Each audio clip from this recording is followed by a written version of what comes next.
الحمد لله رب العالمين أشهد أن لا إله إلا الله وحده لا شريك له وأشهد أن سيدنا ومولانا محمدا عبده ورسوله صلى الله تبارك وتعالى عليه وعلى آله وأصحابه وبارك وسلم.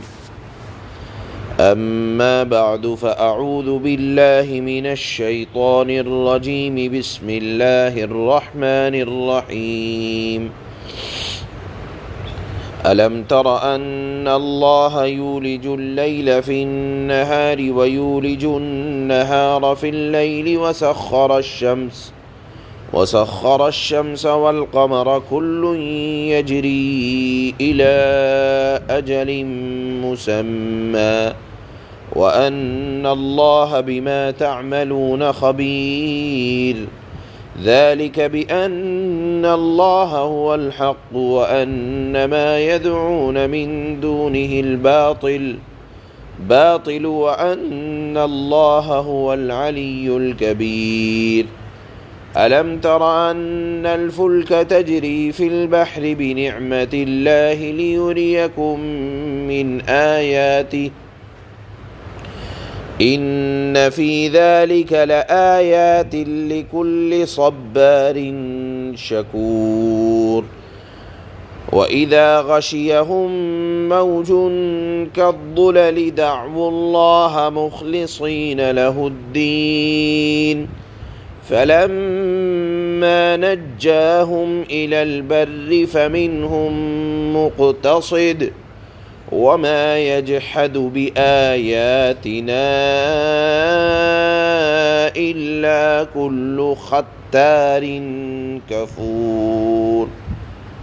صدق الله مولانا العلي العظيم.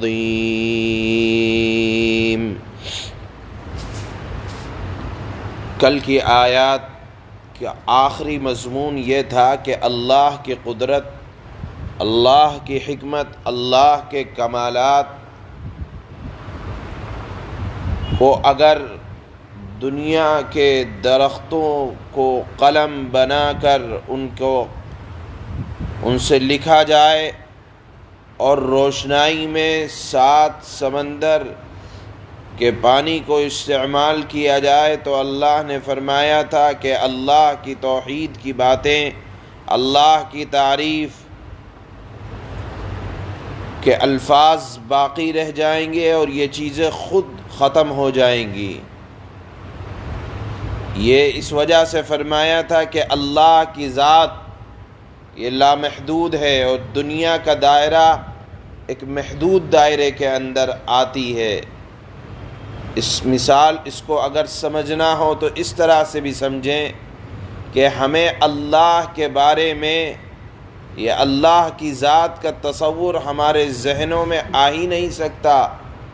جس طرح ایک ماں کے پیٹ میں رہنے والا بچہ وہ سمجھے گا کہ میری کائنات تو بس یہی ماں کا پیٹ ہے، میں جو کھا رہا ہوں یہی میری زندگی ہے اور یہی سب کچھ ہے، جبکہ اس کو نہیں معلوم کہ ماں کے پیٹ سے نکل کر ایک بڑا کمرہ بھی ہے، اس کے بعد ایک گھر ہے، اس گھر کے بعد ایک شہر ہے اور ایک شہر کے بعد ایک صوبہ ہے اور ایک صوبے سے بڑھ کر ایک ملک ہے اور ایک ملک سے بڑھ کر نہ جانے اس دنیا میں کتنے ممالک آباد ہیں. تو ایک بچے کو دنیا کا تصور جو بچہ ابھی اپنی ماں کے پیٹ میں نہیں آ سکتا، اسی طرح اللہ رب العزت والجلال کے کمالات اور اوصاف، قیامت کے حالات اور واقعات، جنت اور جہنم کا کامل تصور ہماری ناقص عقل میں نہیں آ سکتا. اللہ نے مثال سے سمجھا دیا کہ اگر تم اللہ کی ذات کی تعریف، توصیف، اللہ کی حکمت اور مصلحت کو لکھنا چاہو گے تو قلم تھوڑے پڑھ سکتے ہیں، درخت کم پڑھ سکتے ہیں اور روشنائی ختم ہو سکتی ہے، لیکن اللہ کے کمالات پورے تم حق ادا کر دو ایسا نہیں ہو سکتا۔ آج کی آیات میں اللہ مزید ارشاد فرماتے ہیں، تمام انسانوں کو مخاطب کر کے کہتے ہیں کہ ہر شخص کے سامنے یہ بات ظاہر ہے کہ اللہ تعالی رات کے بعد یعنی اندھیرے کے بعد دن کو لاتے ہیں اور دن کے بعد رات کو لاتے ہیں، اور ایک نظام برابر چلا آ رہا ہے کہ رات کا جو وقت متعین ہے اس متعین وقت کے بعد دن کا آنا یہ اللہ کی قدرت کی دلیل ہے۔ اگر کسی کے اندر اتنی طاقت ہے تو ذرا رات کو لمبا کر کے تو بتائے، دن کو ذرا لمبا کر کے تو بتائے، نہیں کر سکتا۔ اللہ نے فرمایا وَسَخَّرَ الشَّمْسَ وَالْقَمَرَ، اللہ نے سورج اور چاند کو انسان کا خادم بنا رکھا ہے، ورکر بنا رکھا ہے۔ سورج اور چاند یہ انسان کی خدمت کر رہے ہیں۔ یہاں اللہ نے خالص سورج اور چاند کو کا ذکر کیوں کیا؟ حالانکہ خدمت تو کائنات کا ذرہ ذرہ کر رہا ہے، پوری فضا یہ انسانوں کی خدمت کے لیے اللہ نے مسخر کر رکھی ہے۔ پھر اللہ نے سورج اور چاند کو خاص کر کے کیوں بیان فرمایا؟ اس کی وجہ یہ ہے کہ پرانے زمانے سے لے کر آج تک لوگ چاند اور سورج کی عبادت کرتے چلے آئے ہیں۔ لوگوں نے سورج اور چاند کو اپنا معبود قرار دے رکھا تھا، پہلے بھی اور آج بھی لوگ عبادت کرتے ہیں۔ اللہ نے فرمایا یہ کوئی عبادت کرنے کی چیز ہے؟ اس کو تو اللہ نے انسانوں کی خدمت کے لیے بنایا ہے، اور انسان اس کو اپنا معبود بنا لے، یہ تو عقل میں آنے والی بات نہیں ہے۔ جو خادم ہو وہ معبود کیسے ہو سکتا ہے؟ پھر اس کے بعد اللہ نے ایک جملہ ارشاد فرمایا کل یجری الی اجل مسمی، کہ دیکھو یہ سورج اور چاند تم ان کو اگر اپنا معبود قرار دو گے اور تم ان کو بہت بڑا تصور کرتے ہو تو ان کا بھی ایک متعینہ وقت ہے، یہ بھی زوال پذیر ہونے والے ہیں، ختم ہونے والے ہیں، نیست و نابود ہونے والے ہیں۔ قیامت کے دن یہ چاند اپنی چاندنی کھو دے گا، سورج فنا کے گھاٹ اتر جائے گا۔ تو اللہ نے فرمایا جو ختم ہو جائے وہ کیسے معبود ہو سکتا ہے؟ ختم ہونے والا معبود نہیں ہو سکتا۔ اللہ نے فرمایا وَأَنَّ اللَّهَ بِمَا تَعْمَلُونَ خَبِيرٌ، اور اللہ تعالیٰ کو تمہارے سارے عملوں کی پوری خبر ہے۔ اللہ تعالیٰ ہمارے ایک ایک عمل کی خبر رکھتا ہے۔ اس کے بعد اللہ فرماتے ہیں دیکھو اللہ کا وجود سچا ہے اور دنیا کے تمام معبودوں کا جو باطل ہیں ان کا وجود جھوٹا ہے۔ اللہ بڑی عالی شان والے ہیں۔ پھر اللہ نے ارشاد فرمایا کہ دیکھو دنیا کے تمام جھوٹے معبود ساتھ چھوڑ دیتے ہیں اور اللہ ساتھ نہیں چھوڑتا، اور اس کو اللہ نے ایک مثال سے سمجھایا کہ اے مخاطب جب تو سمندر کے اندر سفر کرتا ہے اور پانی ذرا ہچکولے کھانے لگے، آج اس ٹیکنیک کے زمانے میں بھی لوگ اس وقت یہ کہتے ہیں کہ اگر اب سائیکلون کے وقت کوئی چیز بچا سکتی ہے تو وہ ہے اللہ کی طاقت۔ گویا کہ پانی کی طاقت سے سمجھ میں آ جاتی ہے کہ اب اگر کوئی اس پانی کی طاقت سے ہمیں بچا سکتا ہے تو وہ ہے اللہ کی ذات۔ اللہ نے یہاں فرمایا اے مخاطب جب تو کشتی کا سفر سمندر میں کرتا ہے اور تو دیکھتا ہے کہ کشتی بھنور میں پھنس چکی ہے، ہواؤں کی نظر ہو رہی ہے اور اب کوئی بچانے والی ذات نہیں ہے، تو اس وقت تجھے کون بچاتا ہے؟ اس وقت ہر اعلان کر دیا جاتا ہے کہ جو جس معبود کی عبادت کرتا ہے اس سے دعائیں کرے۔ تو سب یہ دعا کرتے ہیں کہ جو اس کائنات کا بنانے والا ہے اس سے ہم یہ دعا کر رہے ہیں کہ ہمیں اس کشتی کے بھنور سے نکال دے۔ اللہ نے یہاں اسی چیز کا ذکر فرمایا ہے کہ جب لوگ بھنور سے نکل جاتے ہیں اور خشکی پر آ جاتے ہیں تو کچھ لوگ تو راہ اعتدال پر رہتے ہیں، یعنی سیدھی راہ قبول کرتے ہیں، اور کچھ لوگ ہیں جو منکر اور بدعہد اور ناشکرے بنے رہتے ہیں۔ بہرحال اخیر کی آیت سے اللہ یہ ثابت کر رہے ہیں کہ جب آدمی مشکلوں میں پھنستا ہے تو ایک خالق، ایک مالک، ایک معبود کو پکارتا ہے، اور جب وہ خالق و مالک اس کو پریشانیوں سے نکال دیتا ہے تو پھر ناشکرہ بن جاتا ہے۔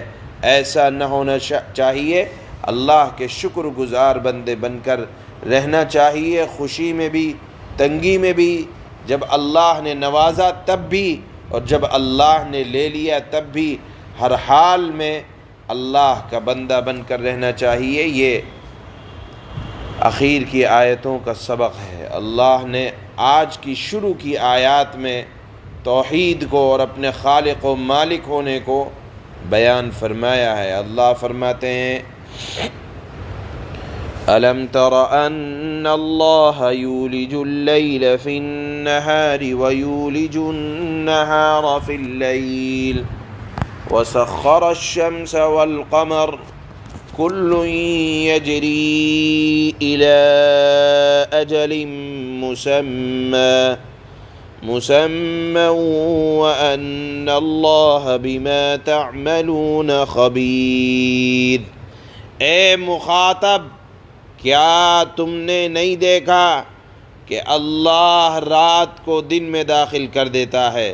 گویا کہ رات کو دن میں داخل کرنا یہ بھی اللہ کا فضل ہے کہ اگر ساری زندگی رات ہی رہ جائے تو آدمی کمائے گا کب، اور اگر ساری زندگی دن ہی رہ جائے تو آدمی آرام کب کرے گا؟ اللہ نے احسان کے طور پر بتلایا۔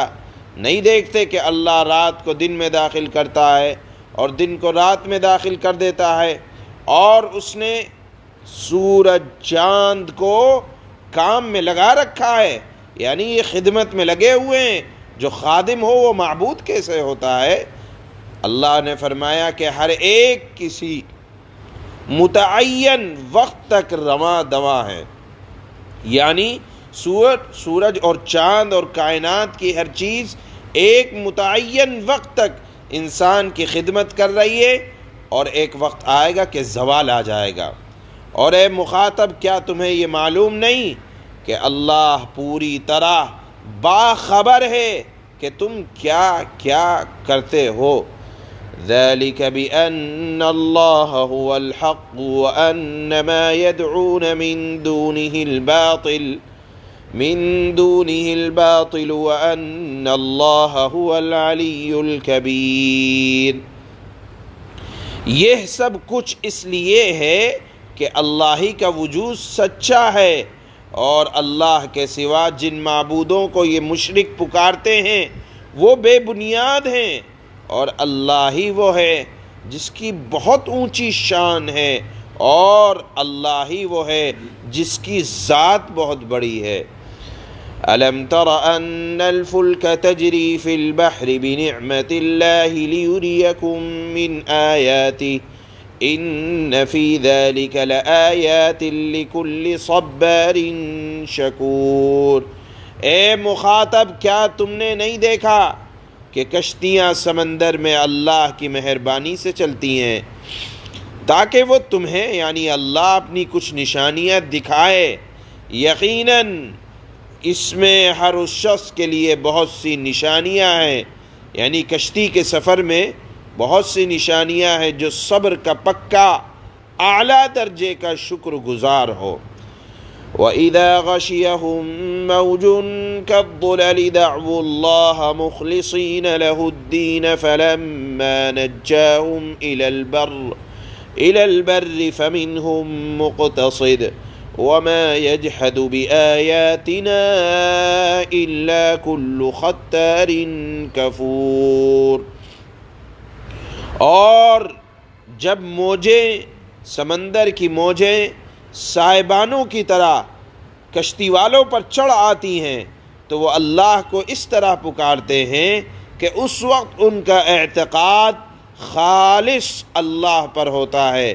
پھر جب اللہ ان کو بچا کر خشکی پر لے آتا ہے تو ان میں سے کچھ ہیں جو راہ راست پر رہتے ہیں، باقی پھر شرک کرنے لگ جاتے ہیں، اور ہماری آیتوں کا انکار تو وہی آدمی کرتا ہے جو پکا بد عہد ہو، پرلے درجے کا ناشکرا ہو۔